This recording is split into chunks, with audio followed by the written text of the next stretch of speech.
تقريبا المسلسل ده ما فيهوش اي بني ادم سالك، والوحيد اللي سالك هو البني ادم ده، والبني ادم ده مخلف اتنين من اوحش ما يكون، واحد قتال قتله ومسجون والحمد لله، والتانيه لسه خارجه من السجن وعايزه تخرب الدنيا وتوقع الدنيا كلها في بعضها. بس قبل ما نتكلم في تفاصيل المسلسل لازم ارحب بيكم واقول لكم يا مساء الفل عليكم في قناتكم قناه ماستر سين. انا مايكل عاطف وجاي اتكلم معاكم دلوقتي حالا عن مراجعه الجزء الثاني من مسلسل وتر حساس. بقول لك ايه يا كابتن، الفيلم ده قصه ولا مناظر؟ مناظر. احلى من الشرف مفيش. It already means what?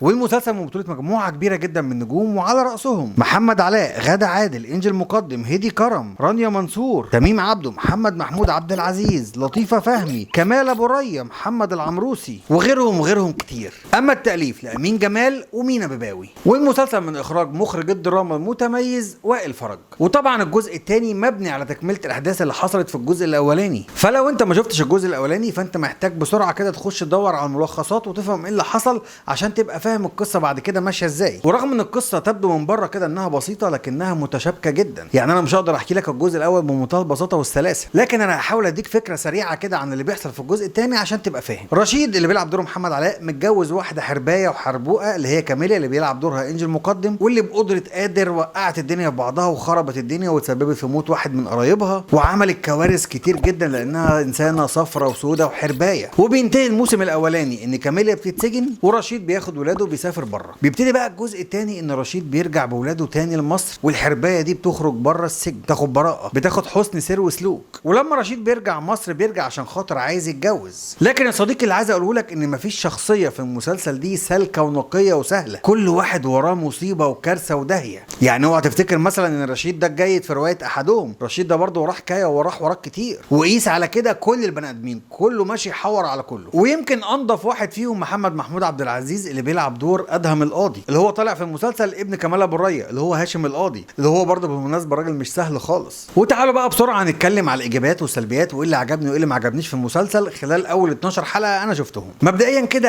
اول حاجه عجباني في المسلسل هي الكتابه، كميه الشخصيات اللي مرسومه واللي مكتوبه على الورق والتداخل ما بينهم والحوارات الكتير والمشاكل والازمات انا عجباني جدا، مكتوبه باحترافيه، مكتوبه حلوه قوي وطالعه كمان على الشاشه شكلها حلو. انا متخيل ان المؤلفين بتوعنا اللي هم امين جمال ومينا بباوي علقوا صور لشخصيات على الحيطه وعملوا خط تربط ما بينهم زي ما المحققين بيعملوا في القضايا. فعلا المسلسل متداخل ومتشابك وملعبك بطريقه قويه جدا، وعشان الكلام ده يطلع شكله حلو وما انتوش هو مكتوب كمان بتسلسل حلو مخليني قاعد مبسوط وانا بتفرج مش متضايق. تاني حاجه عجباني في الكتابه ان انا كتير قوي وانا بتفرج بروح ماسك الموبايل الاقي حصل حاجه تخليني اقوم مرجع المشهد تاني واتفرج عليه من الاول. المسلسل فيه مشاهد كتير مهمه، مش كل المشاهد محطوطه حشو زي ما احنا متعودين بقى لنا اخر فتره، خصوصا ان الجزء الاولاني كان 45 حلقه فانت متوقع ان هيبقى فيه مشاهد حشو بقى وكلام من ده. لا خالص، بالعكس ده في كلام مهم ومشاهد مهمه لو انت فوتها في حاجات مش هتفهمها. ومن اميز الحاجات بقى اللي بيعملوها في قفل كل حلقه ان هم لازم يعملوا هوك قوي جدا يخليك قاعد مستني الحلقه اللي بعدها. وتاني ايجابيه معايا هي ان المخرج وائل فرج خد الورق ده وقدر يطلعه لنا بصور وكادرات حلوه جدا. اولا الكادرات شيك قوي والاماكن واللوكيشنز اللي بيصوروا فيها عجباني جدا. ثانيا رغم التشعب الشديد في المسلسل الا ان كل شخصيه قادره تمسك الكاركتر بتاعها. انا قادر وانا بتفرج قادر اشوف الجانب الوحش عند كل واحد والجانب الكويس وقادر احدد ابعاد الشخصيه، ودي حاجه حلوه جدا المخرج قدر يوضح لنا ده من غير سرد كتير وحكاوي وكلام كتير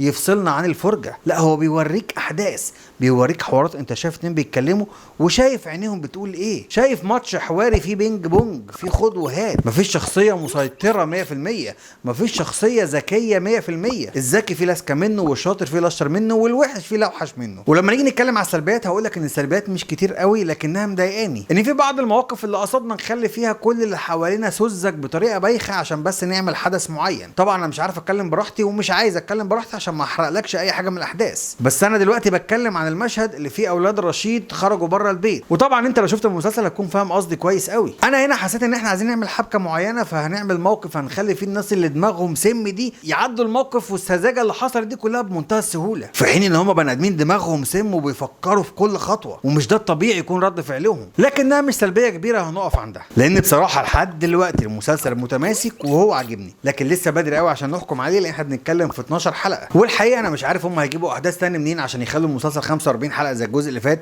ولا هل يا ترى هيلموا الدنيا عن 30 حلقه؟ انا مش عارف بصراحه، لكن ادينا هنشوف. وانا عن نفسي متخيل ان اكيد هيحصل شويه مط عشان نحشي ونملى في الاحداث، الا بقى لو المؤلفين بتوع المسلسل فعلا جامدين جدا وعاملين حاجات جديده وعاملين حبكات كتير لسه قدام هتفاجئنا وهتخلينا قاعدين مستمتعين اكتر من المسلسل، لا ساعتها هيبقوا فعلا جامدين جدا جدا. عموما ادينا هنكمل المسلسل وهنشوف. ولو انت شفت المسلسل ومتابعه ومستني رايك في الكومنتات ومستنيك تقول لي انت متفق معايا ولا لا، ويا ترى المسلسل عاجبك ولا لا. والاهم عندي لو انت شفت الجزء الاولاني تقول لي يا ترى انهي كان عاجبك اكتر، الجزء الاولاني ولا الجزء الثاني فعلا بادئ بدايه قويه جدا. وبس كده يا صديقي، ما تنساش بقى تعمل لايك وتشترك في القناه عشان يوصلك كل حاجه جديده احنا بنعملها، وعشان تساعدني اكبر لان انا مش اكبر غير بيك انت وبدعمك انت. وشكرا ليك واشوفكم على خير في مراجعات تاني جايه كتير. انا بابا يلا.